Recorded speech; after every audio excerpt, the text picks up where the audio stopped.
بالله من الشيطان الرجيم. بسم الله الرحمن الرحيم. وجاء إخوة يوسف فدخلوا عليه فعرفهم وهم له منكرون. ولما جهزهم بجهازهم قالوا ائتوني بأخ لكم من أبيكم ألا ترون أني أوفي الكيل وأنا خير منزلين فإن لم تعتوني به فلا كيل لكم عندي ولا تقربون. قالوا سنراود عنه أباه وإنا لفاعلون. قال لفتيانه اجعلوا بضاعتهم في رحالهم لعلهم يعرفونها إذ انقلبوا إلى أهلهم لعلهم يرجعون. فلما رجعوا إلى أبيهم قالوا يا أبانا منع منا الكيل فأرسل معنا أخانا نقتل وإنا له لحافظون. قال هل آمنكم عليه إلا كما آمنتكم على أخيه من قبل فالله خير حافظا وهو أرحم الراحمين. ولما فتحوا متاعهم وجدوا بضاعتهم ردت إليهم قالوا يا أبانا ما نبغي هذه بضاعتنا ردت إلينا ونمير أهلنا ونحفظ أخانا ونزداد كيل بعير ذلك كيل يسير. قال لن أرسله معكم حتى تؤتون موثقا من الله لتأتونني به إلا أن يحاط بكم. فلما أتوه موثقهم قال الله على ما نقول وكيل. وقال يا بني لا تدخلوا من باب واحد وادخلوا من أبواب متفرقة وما أغني عنكم من الله من شيء إن الحكم إلا لله عليه توكل وإليه فليتوكل المتوكلون. ولما دخلوا من حيث أمرهم أبوهم ما كان يغني عنهم من الله من شيء إلا حاجة في نفس يعقوب قضاها وإنه لذو علم لما علمناه ولكن أكثر الناس لا يعلمون. صدق اللہ العظیم. یہ سورہ یوسف 12ویں سورہ 13ویں پارے میں ہے اس وقت کہ 8ویں رکوع کی 11 آیات تلاوت کی گئی ہیں. 58 تا 68. پہلے ان آیات کریمہ کا ترجمہ سماعت فرمائیں. یوسف علیہ السلام کے بھائی مصر آئے اور اس کے ہاں حاضر ہوئے. اس نے انہیں پہچان لیا مگر وہ اس سے ناآشنا تھے. پھر جب اس نے ان کا سامان تیار کروا دیا تو چلتے وقت ان سے کہا اپنے سوتیلے بھائی کو میرے پاس لانا. دیکھتے نہیں ہو کہ میں کس طرح پیمانہ بھر کر دیتا ہوں اور کیسا اچھا مہمان نواز ہوں. اگر تم اسے نہ لاؤ گے میرے پاس تمہارے لیے کوئی غلہ نہیں ہے. اگر تم اسے نہ لاؤ گے تو میرے پاس تمہارے لیے کوئی غلہ نہیں ہے بلکہ تم میرے قریب بھی نہ پٹکنا. انہوں نے کہا ہم کوشش کریں گے کہ والد صاحب اسے بھیجنے پر راضی ہو جائیں اور ہم ایسا ضرور کریں گے. یوسف علیہ السلام نے اپنے غلاموں کو اشارہ کیا کہ ان لوگوں کے نے غلے کے عوض جو مال دیا ہے وہ چپکے سے ان کے سامان میں ہی رکھ دو. یہ یوسف علیہ السلام نے اس امید پر کیا کہ گھر پہنچ کر وہ اپنا واپس پایا ہوا مال پہچان جائیں گے یا اس فیاض پر احسان مند ہوں گے. اور عجب نہیں کہ پھر پلٹے. جب اپنے باپ کے پاس گئے تو کہا ابا جان آئندہ ہم کو غلہ دینے سے انکار کر دیا گیا ہے لہٰذا آپ ہمارے بھائی کو ہمارے ساتھ بھیج دیجیے تاکہ ہم غلہ لے کر آئیں اور اس کی حفاظت کے ہم ذمہ دار ہیں. باپ نے جواب دیا کیا میں اس کے معاملے میں تم پر ویسا ہی بھروسہ کروں جیسا اس سے پہلے اس کے بھائی کے معاملے میں کر چکا ہوں. اللہ ہی بہتر محافظ ہے اور وہ سب سے بڑھ کر ہم فرمانے والا ہے. پھر جب انہوں نے اپنا سامان کھولا تو دیکھا کہ ان کا مال بھی انہیں واپس کر دیا گیا ہے. دیکھ کر وہ پکار اٹھے ابا جان اور ہمیں کیا چاہیے؟ دیکھیے یہ ہمارا مال بھی ہمیں واپس دے دیا گیا ہے. بس اب ہم جائیں گے اور اپنے اہل و عیال کے لیے رسد لے کر آئیں گے. اپنے بھائی کی حفاظت بھی کریں گے اور ایک بار شتر اور زیادہ بھی لے آئیں گے. اتنے غلے کا اضافہ آسانی سے ساتھ ہو جائے گا. ان کے باپ نے کہا میں اس کو ہر ہرگز تمہارے ساتھ نہ بھیجوں گا جب تک کہ تم اللہ کے نام سے مجھ کو پیمان نہ دے دو کہ اسے میرے پاس ضرور واپس لے کر آؤ گے، الا یہ کہ تم گھیر ہی لیے جاؤ۔ جب انہوں نے اس کو اپنے پیمان دے دیے تو اس نے کہا دیکھو ہمارے اس قول پر اللہ نگہبان ہے۔ پھر اس نے کہا میرے بچوں، مصر کے دارالسلطنت میں ایک دروازے سے داخل نہ ہونا بلکہ مختلف دروازوں سے جانا، مگر میں اللہ کی مشیت سے تم کو نہیں بچا سکتا، حکم تو اس کے سوا کسی کا بھی نہیں چلتا، اسی پر میں نے بھروسہ کیا اور جس کو بھی بھروسہ کرنا ہو اسی پر کرے۔ اور واقعہ بھی یہی ہوا کہ جب وہ اپنے باپ کی ہدایت کے مطابق شہر میں متفرق دروازوں سے داخل ہوئے تو اس کی احتیاطی تدبیر اللہ کی مشیت کے مقابلے میں کچھ بھی کام نہ آ سکی۔ ہاں بس یعقوب علیہ السلام کے دل میں جو ایک کھٹک تھی اسے دور کرنے کے لیے اس نے اپنی سی پوری کوشش کر لی۔ بے شک وہ ہماری دی ہوئی تعلیم سے صاحب علم تھا، مگر اکثر لوگ معاملے کی حقیقت کو جانتے نہیں ہیں۔ یہاں جہاں سے آج کی آیت تلاوت کی گئی اس کا ترجمہ آپ نے سماعت کیا۔ اس سے پہلے واقعہ گزر چکا ہے آپ کے سامنے پچھلے ہفتے کے درس میں، حضرت یوسف علیہ السلام زندہ میں تقریباً 8-9 سال مزید قید رہے۔ بادشاہ نے خواب دیکھا، اس خواب کی تعبیر اس کے دربار کے کوئی نہیں بتا سکا، لیکن اس کو معلوم تھا کہ یہ خواب کوئی بہت اہمیت کا حامل ہے۔ تو یوسف علیہ السلام کے پاس وہ شخص گیا جس کو انہوں نے اس کے خواب کی تعبیر بتائی تھی، انہوں نے اس کی تعبیر بھی بتائی، تدبیر بھی بتائی اور اور بشارت بھی دی، اور اس سے اچھی تعبیر نہیں ہو سکتی، کا ذکر آ چکا ہے۔ بادشاہ نے کہا ارے ایسا زبردست اور ایسے باکردار انسان جیل میں ہے، اس نے ان کو باعزت وہاں سے رہا کیا۔ ان کے اوپر جو ایک الزام تھا اس الزام کو بھی ختم کیا گیا، وہ سب تفصیل آپ کے سامنے آ چکی ہے، اور کہا کہ یہ مقرب ترین ہوں گے میرے پاس میں، یعنی ان کو اس نے گویا کہ اپنے سب سے قریبی شخص بنا لیا، جسے کہتے ہیں پرسنل اسسٹنٹ تو نہیں کہنا چاہیے لفظ، بلکہ کہ پرسنل ایڈوائزر جیسے آپ لفظ کہہ سکتے ہیں، کہ تمام کے تمام یا آج کل کے اس اصطلاح میں جو سیکریٹریز ہوتے ہیں منسٹریز میں وہ ہائی آفیسرز ہوتے ہیں۔ ظاہر ہے کہ یہ صرف سمجھانے کے لیے، ورنہ وہ مقام تو اللہ نے ان کو جو دیا وہ اس کا مقابلہ نہیں کر سکتے۔ انہوں نے کہا تھا کہ ہمیں خزائن الارض کا مالک بنائے، کیونکہ جو چیز پیش آنے والی تھی اس میں ایک ایسا شخص چاہیے تھا جو اس کو اچھی طرح سے مینیج کرے۔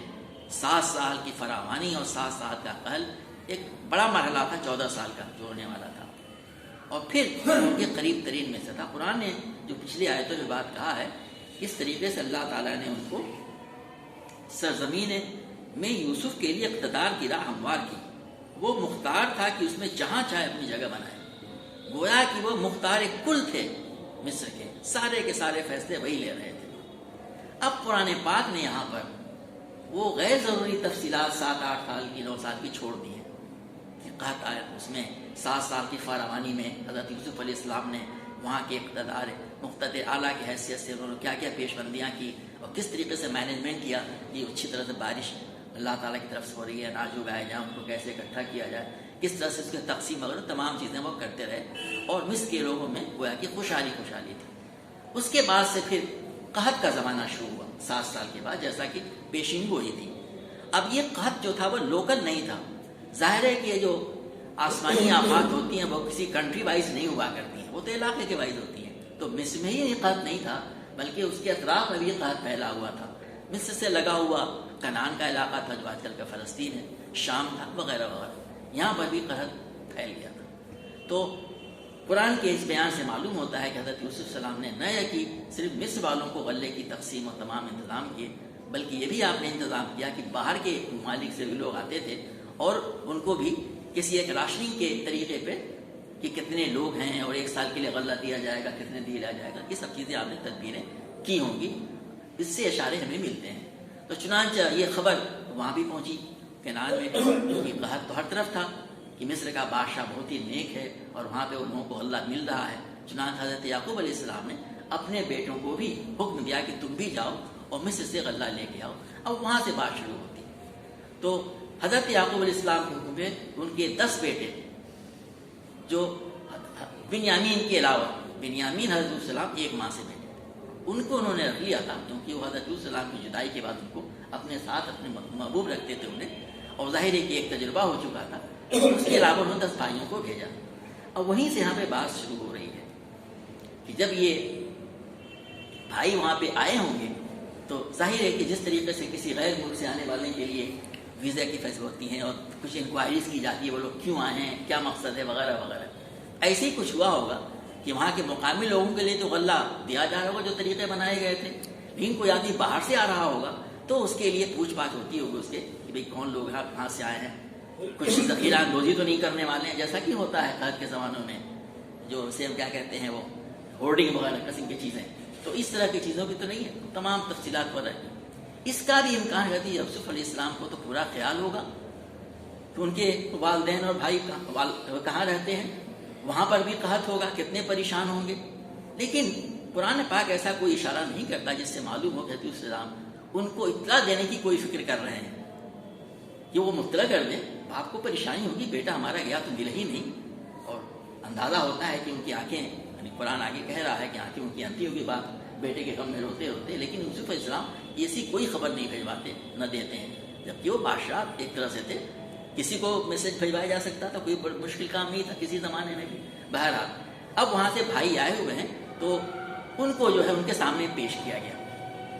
اس کا یہ امکان ہے کہ باقی لوگوں کو تو باہری سے نپٹا دیا جاتا ہو، لیکن انہوں نے یہ کہا، ہدایت دے رکھی ہو کہ ضرور بھی ضرور یہ قحط کنعان میں ہی پھیلا ہوا تو وہاں کے لوگ آئیں گے اور میرے بھائی بھی ضرور آئیں گے۔ ہدایت بھی ہوگی کہ دیکھو اگر کچھ لوگ مصر سے کنعان سے آنے کو اپنے بارے میں بتائیں تو بغیر کچھ بتائے ہوئے ادھر بھیج دینا، ہم ان سے کچھ مزید انکوائری کریں گے وغیرہ وغیرہ، کچھ باتیں ہو سکتی ہیں۔ اب یہی کہا جا رہا ہے کہ وَجَاءَ إِخْوَةُ يُوسُفَ فَدَخَلُوا عَلَيْهِ فَعَرَفَهُمْ وَهُمْ لَهُ مُنكِرُونَ۔ یوسف کے بھائی مصر آئے، ان کے یہاں حاضر ہوئے، اس نے انہیں پہچان لیا، بتایا ہوگا ہم 10 بھائی ہیں، فلاں باپ کے بیٹے ہیں، سب بتایا ہوگا، اور 25-30 سال پہلے دیکھا تھا بچپن میں، شکل میں آدمی کے ذہن میں اچھا وہی ہیں تو شکل ملا لیتا، داڑھی آنے کے بعد بھی یہی ہے وہ۔ لیکن کیا ان کے بھائیوں کے بہم و گمان میں بات ہو سکتی تھی کہ جس بھائی کو ہم نے کنویں میں پھینک دیا تھا وہ یہاں پہ بادشاہ بنا بیٹھا ہے، تو اسے نہیں پہچان سکے؟ یہ کہا قرآن کہتا ہے اس نے انہیں پہچان لیا، وَلَهُ لَهُ مُنكِرُونَ، لیکن وہ مگر وہ اس سے ناشنا تھے۔ اب انہوں نے کچھ ظاہر نہیں کیا۔ یہ بھی اندازہ ہوتا ہے جو قرآن کے جو اگلی آیت ہے کہ انہوں نے ان کی ضیافت بھی کی، سوچا ہوگا کہ بہت زیادہ علاقے سے آ رہے ہیں، اپنے بھائی ہیں، ان کی خاطرداری کی ہوگی، بس اس طریقے سے جیسے کہ کوئی آدمی کہیں باہر جائے اور کہا جائے کہ وہاں کا جو ہے نیر آپ کو جو ہے مدعو کر رہا ہے، ٹی پہ آ جائیے کھانے کا، جی ویلکم، تو انہوں نے تو ان کی دعوت قبول کی ہوگی، لیکن بتایا نہیں ہوگا، مزید حفیظ بڑے نیک آدمی ہیں، آپ ان کو دعوت پہ بلائے، سب لوگ آئے کھانا کھائے۔ اس کی قرآن سے آگے ذکر کر رہا ہے، وَلَمَّا جَهَّزَهُم بِجَهَازِهِمْ قَالَ ائْتُونِي بِأَخٍ لَكُم مِّنْ أَبِيكُمْ أَلَا تَرَوْنَ أَنِّي أَوْفِي الْكَيْلَ وَأَنَا خَيْرُ الْمُنزِلِينَ۔ اب انہوں نے کیا کیا کہ اس کے بعد سے اب ظاہر ہے کہ جس مقصد کی آیت ہے یہ بتایا ہوگا انہوں نے کہ ہم پیسہ کچھ لائے، ہمیں بھی اللہ دے دیا جائے، طریقہ یہ بنایا گیا ہوگا ایک پر فیملی، قرآن جیسا ذکر کرتا ہے کہ 1 اونٹ کے برابر، بائبل میں کھچر کا ذکر ہے، ایک کھچر دے دیا۔ انہوں نے کہا ہوگا کہ حضور ایک بھائی بھی ہے وہ نہیں آیا ہے، والد صاحب بھی ہیں، پوچھا وہ کیوں نہیں آیا، تم تو 10 آ گئے۔ اب انہوں نے کچھ ٹال مٹول بھی کیا ہوا بتانے میں کہ بھائی تو 1 نہیں تو 2 تھے، اب یہ تو بتایا نہیں ہوگا کہ ایک ہم نے پھینک دیا تھا کنویں میں، تو اس سے بھی کچھ تردد ہوا ہوگا طرح طرح کے، تم غلط بول رہے ہو لگتا ہے، ایسا کچھ ہوا ہوگا، اس طرح کچھ معاملہ اگر معلوم ہو رہا ہے کہ آپ لوگ ایک یونٹ اور لینے کے لیے ذکر کر رہے ہیں۔ تب انہوں نے کہا کہ جب وہ جانے لگے ان کا سامان باندھ دیا تو کہا تیار کروا دیا، تو چلتے وقت ان سے کہا کہ اپنے اس بھائی کو، قرآن کہتا ہے بِأَخٍ قَالَ ائْتُونِي بِأَخٍ لَكُم مِّنْ أَبِيكُمْ، اپنے بھائی سے دوسرے بھائی، اپنے باپ سے دوسرے بھائی کو لے آنا، یعنی سب دینا ہے اپنے باپ سے، بھائی ہے نہیں اپنے باپ سے، تمہاری ماں سے نہیں ہو، اپنے باپ سے دوسرے بھائی کو بھی اپنے ساتھ میں لے آنا۔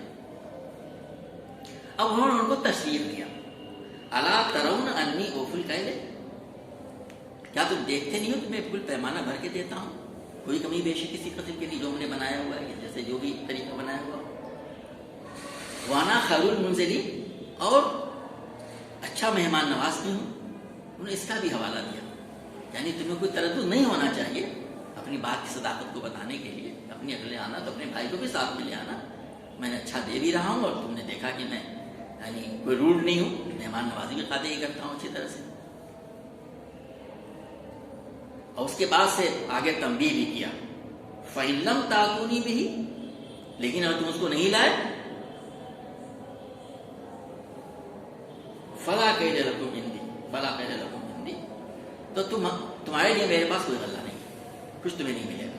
ابھی ایک دھمکی طرح کی چیز ہے, ایک طرف سے تصویر کیا, دوسری طرف سے یہ کہ نہیں, اگر نہیں لائے تو دوسرا معاملہ بھی ہے, کچھ نہیں ملا.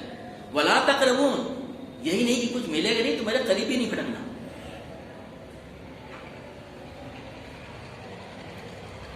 قَالُوا سَنُرَاوِدُ عَنْهُ أَبَاهُ وَإِنَّا لَفَاعِلُونَ, تب انہوں نے کہا کہ ہم کوشش کریں گے کہ اپنے ابا جان کو راضی کر جائیں کہ وہ راضی ہو جائیں, اور ہم سے ضرور کریں. اور اس نے لکھا ہے کہ اس بات میں بھی لگتا ہے کہ وہ لوگ جو تھے, اب ظاہر ہے کہ دل میں تو ان کے بیٹھا ہوا انہوں نے بہت بڑا جو جرم کیا ہوا ہے, کہ کوشش کریں گے ابا جان کو پھسلائیں, کچھ بتائیں کہ بھائی لے جانے دیجیے, نہیں تو ملے وغیرہ نہیں, اور ہم ضرور کوشش کریں گے. وَإِنَّا لَفَاعِلُونَ, ہم ضرور کوشش کریں گے. یہ وہ باتیں اس طرح کی نہیں, بہت سے بڑی اچھی اچھی باتیں لکھی ہوئی ہیں. اگر وہ معاملہ گڑبڑ نہ ہوتا تو بڑا فورس ہوتا ان لوگوں کہنے, ہاں بالکل آئیں گے. یہاں پہ وہ لگا تردد ہو رہا تھا کہ ابا آنے دیں گے, بنا ایک تو ہم گڑبڑ کر چکے ہیں, اسی لیے کہا کہ ہم کوشش کریں گے اور ہم ضرور لانے کی کوشش کریں گے. وَقَالَ لِفِتْيَانِهِ جَعَلُوا بِضَاعَتَهُمْ فِي رِحَالِهِمْ لَعَلَّهُمْ يَعْرِفُونَهَا إِذَا انقَلَبُوا إِلَىٰ أَهْلِهِمْ لَعَلَّهُمْ يَرْجِعُونَ. انہوں نے کیا کیا کہ جب یہ سامان وغیرہ رکھا جا رہا تھا تو اپنے کام کرنے والوں کو, یہاں فِتْيَانِیہ کا ہے, جو کام کرنے والے تھے, کارندے تھے, جو سامان وغیرہ باندھ رہے تھے ناپ کر کے, ان کا جو پیسہ بضاعتیں ہیں, جو چیزیں تھی اس میں ایکسچینج میں دیا جاتا ہے.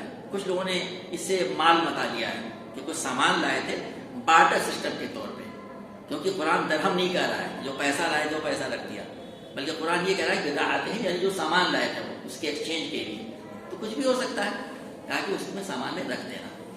اب قرآن یہاں صرف یہ ذکر کرتا ہے کہ ان کے سامان رکھ دینا, اکٹھے تھا یا الگ الگ تھا, یہ نہیں, باقی جب بڑی تفصیل دیتی رکھ دینا اس کو, تاکہ جب وہ گھر جائیں اور دیکھیں تو پہچان لے لیں, یہ تو واپس ہمارا پیسہ بھی آ گیا جو ہم نے دیا تھا. اور لعلہم یرجعون, پھر وہ تو گویا کہ یہ بھی ایک تصویر تھی. اب اس میں مفسرین نے بڑی بڑی باتیں لکھی ہیں کہ یہ ایسا حضرت یوسف علیہ السلام نے کیوں کیا تھا, بڑی مزے کی باتیں انہوں نے لکھی ہے.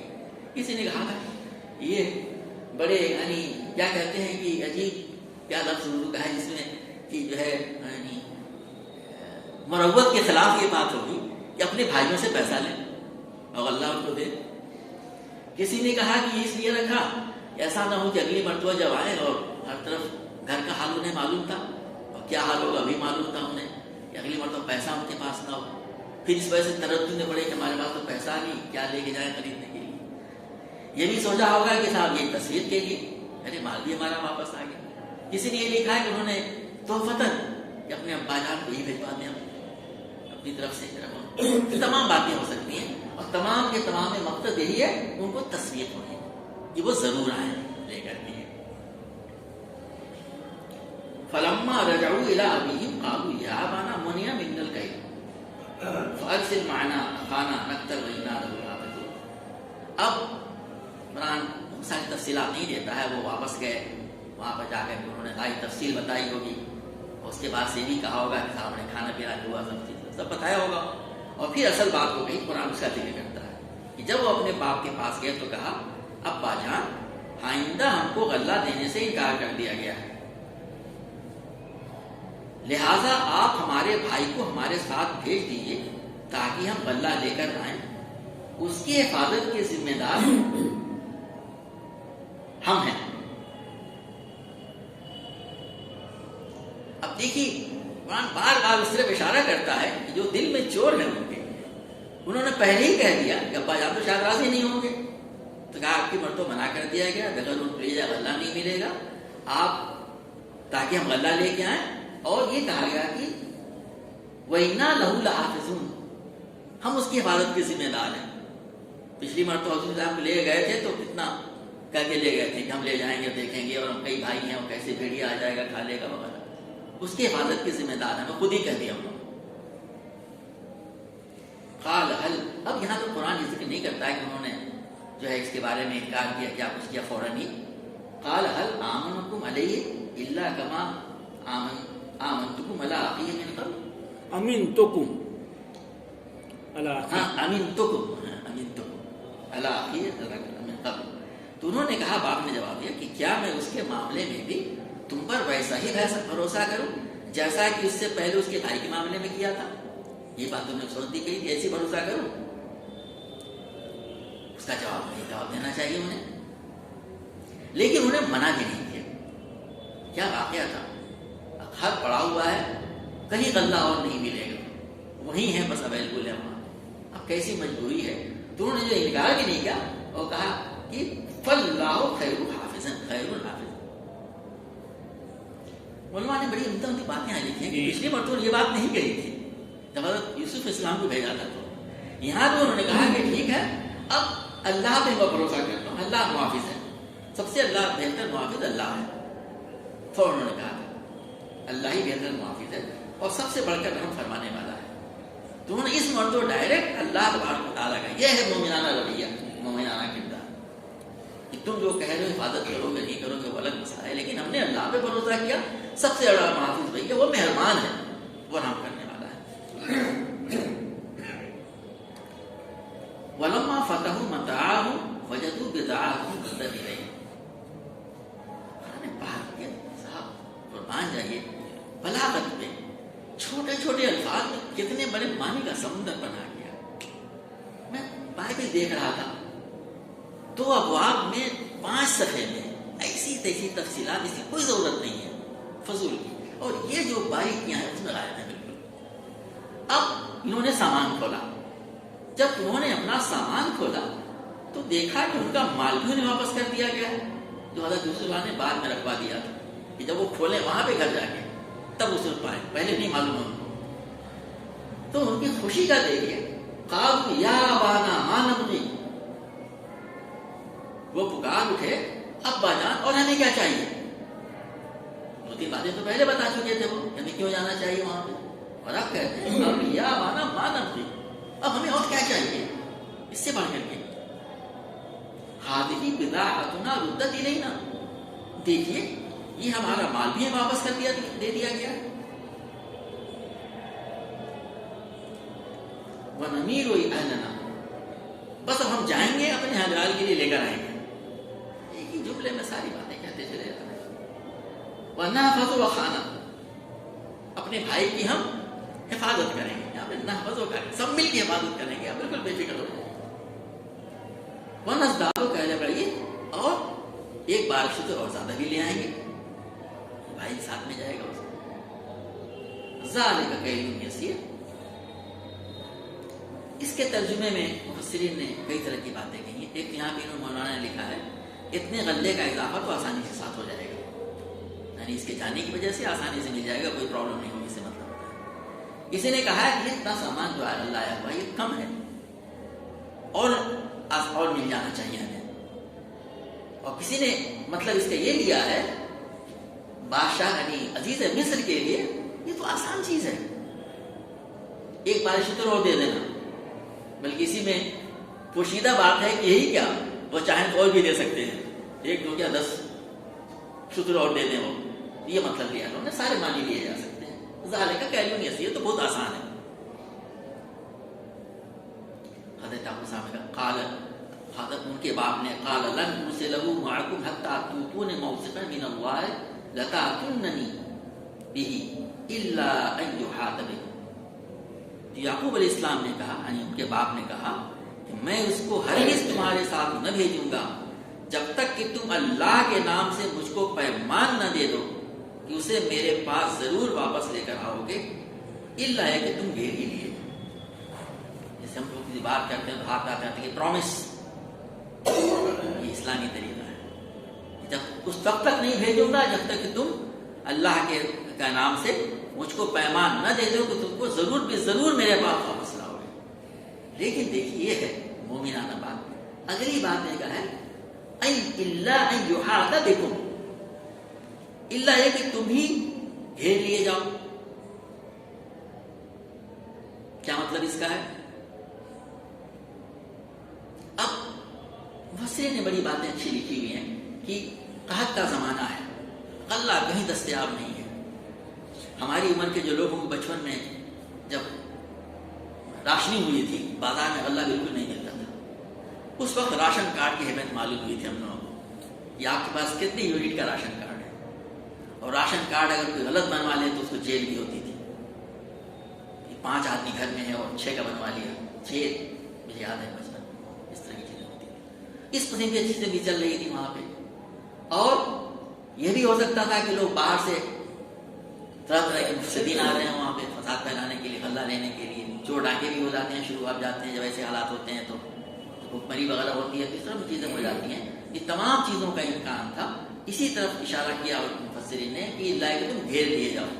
اس وقت تم مجبور ہو گئے، تم گھیر لیے گئے خود ہی، اب کچھ نہیں کر سکتے ہو، لیکن تم اپنے اس کے اوپر میں پورے تم ذمہ دار ہو گئے، تم وعدہ کر کے لے جاؤ اسے. فلما اتوا موثقهم قال الله على ما نقول وكيل. اور جب انہوں نے اس کو اپنے اپنے پیمان دے دیے ایک ایک کر کے، تب اس نے کہا کہ دیکھو ہمارے اس قول پہ اللہ نگہبان ہے. سب نے اپنے اپنے قول دیے بھائیوں نے، اور کہا کہ اللہ اس گواہ ہے، اس پہ نگہبان، اس بات پہ جو تم نے ابھی ہم سے حرمایا ہے. اب چلتے چلتے انہوں نے ان کو ہدایت دی. قال یا بنی لا تدخلوا من باب واحد وادخلوا من ابواب متفرقۃ. پھر اس نے کہا میرے بچوں، مصر کے دارالسلطنت میں ایک دروازے سے داخل نہ بنو بلکہ مختلف دروازوں سے جانا. اب اس کے پیچھے کیا حکمت پوشیدہ تھی؟ 10 بھائی وجیح، سب نبی کے نبی زادے ہیں، خوبصورت ہوں گے. ہے کہ نبی زادے ایسے تھوڑی ہوتے ہیں، وہاں پہ ایک طرح کے وجہ پتہ ان کی ہر جگہ کا لباس الگ ہوا کرتا ہے. مصر کا لباس بالکل ڈفرینٹ ہوتا تھا. آپ لوگوں نے کوسی پینٹی والا دیکھی ہوگی، وہاں کے لباس الگ ہوگا. ایک ساتھ اتنے سارے بھائی جائیں تو طرح طرح کے اس کا اندیشہ تھا کہ کون لوگ ہیں، کہاں آئے ہوئے ہیں. کسی نے لکھا ہے کہ صاحب چور چکے لگ جائیں، کہ صاحب بڑے محتاج لوگ معلوم ہوتے ہیں، اتنا بڑا گروپ آیا ہوا، دیر مٹ بی لاٹ آف منی، لوٹ لو کوئی. کچھ یہ بھی ہو سکتا ہے کچھ لوگ سوچیں کہ لوگ شر پسند تو نہیں ہے، طرح طرح کی چیزیں ہو سکتی ہیں. تو اس کے پیچھے انہوں نے یہ ان کو مشورہ دیا کہ تم ایک دروازے سے مت داخل ہونا بلکہ مختلف دروازوں سے جانا، 2-2 3 کے گروپ بنا کر کے. اس کے بعد سے یہ تو تدبیر ہوئی دنیاوی کیا، اپنی عقل کا، اپنی ذہانت کا، وہ تو نبی کیسے ان کو ملی تھی. لیکن بعد میں آگے فرماتے ہیں وَمَا أُغْنِي عَنْكُم مِّنَ اللَّهِ مِن شَيْءٍ. مگر میں اللہ کی مشیت سے تم کو نہیں بچا سکتا. اللہ کی مشیت میں کیا ہے، اللہ نے کیا فیصلہ کیا وہ ہم نہیں جانتے ہیں. تدبیر ہمیں کرنی چاہیے چیزوں کے لیے، یہ اسلامی تعلیم ہے. تدبیر ایک ہوتا ہے، دوسری چیز تقدیر. ان دونوں میں بیلنس ہونا چاہیے. تو انہوں نے تقدیر میں کیا اللہ نے لکھا ہوا ہے اس کے بارے میں کہا ہے کہ میں اللہ کی مشیت کو بچا نہیں سکتا. یعنی حکم الا للہ، حکم اللہ کے سوا کسی کا نہیں چلتا. اس نے کیا کہا کہ چلے گا بھائی، لیکن ہماری طرف سے یہ تدبیر جو تمہیں اختیار کرنی چاہیے. علیہ توکلت، میں نے اسی پہ بھروسہ کیا. وہ علیہ فلیتوکل المتوکلون، اور بھروسہ کرنے والوں کو جس کو بھروسہ کرنا لاہی پر کرنا چاہیے. یہ ہے وہ دعوت میں اس میں دی جا رہی ہے کہ اپنی طرف سے تدبیر پوری اختیار کرنا اور چھوڑ دینا اللہ تبارک و تعالیٰ. حضرت یوسف علیہ السلام نے بھی اس کے پہلے جو کہا تھا جب وہ جیل سے نکل رہا تھا کہ اپنے بادشاہ سے ذکر کرنا، وہ بھی یہی چیز تھی. دنیاوی تدبیر آپ نے کی تھی کہ اللہ کی مشیت کو چھوڑ دی. وَلَمَّا دَخَلُوا مِنْ حَيْثُ أَمَرَهُمْ أَبُوهُمْ، اور جب وہ اپنے باپ کی ہدایت کے مطابق شہر میں داخل ہوئے مختلف دروازوں سے، تو کوئی چیز ما کان یغنی عنہم من اللہ من شیء الا حاجۃ فی نفس یعقوب قضاها، تو اسے اللہ کی یہ احتیاطی تدبیر اللہ کی مشیت کے مقابلے میں کچھ بھی کام نہ آ سکے، کیونکہ جو ہوا وہ آئندہ آنے والا ہے. تدبیر تو انہوں نے کیا، لیکن اللہ کی جو مشیت کے مقابلے میں یہ تدبیر بھی ان کے کام نہیں آئی. ہاں،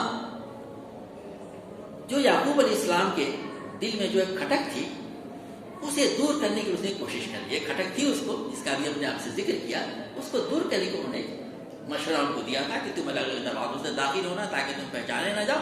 مال سامان لیا اور واپس چلے آئے. بتا دیا تھا. لیکن اللہ کی مشیت کچھ اور تھی. جو ہونے والا وہ آئندہ انشاءاللہ آنے والا آپ کے سامنے ہے, تو ان سے اس کو بچا نہیں سکے. ایسا انہوں نے کیوں کیا؟ وَإِنَّهُ لَذُو عِلْمٍ لِمَا عَلَّمْنَاهُ, کہ اس وجہ سے کہ بے شک وہ ہماری دی ہوئی تعلیم سے صاحب علم تھا. یہ ہے وہ علم جو اللہ کی طرف سے دیا گیا ہے کہ تدبیر اختیار کرنا. تقدیر پہ بیٹھ جانا تھا, ہوگا کوئی, جو اللہ نے چاہا ہمیں کرنے سے کیا ہوگا. یہ بالکل غلط ہے. تو انہوں نے, اللہ نے جو ان کو علم دیا اس علم کی روشنی میں انہوں نے تدبیر اختیار کی. انہیں کرنا چاہیے, یہی کہا ہے. اس علم کی بنا پہ جو صاحب علم تھا, اللہ نے اسے دیا تھا, نبی تھے وہ, انہوں نے پوری تدبیر اختیار کر لی. وَلَٰكِنَّ أَكْثَرَ النَّاسِ لَا يَعْلَمُونَ, لیکن اکثر لوگ اس معاملے کی حقیقت کو نہیں جانتے.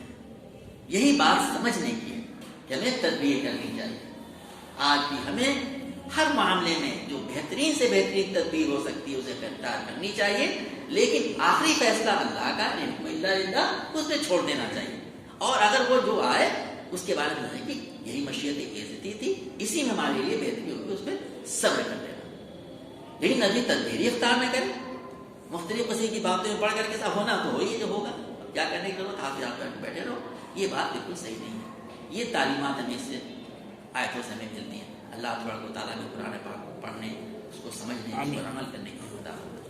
ربنا لا تزغ قلوبنا بعد إذ هديتنا اللهم إنا نسألك الهدى اللهم حبب الإيمان وزينه في قلوبنا وكره الفسوق والعصيان اللهم إنا نستعينك. صلى الله تعالى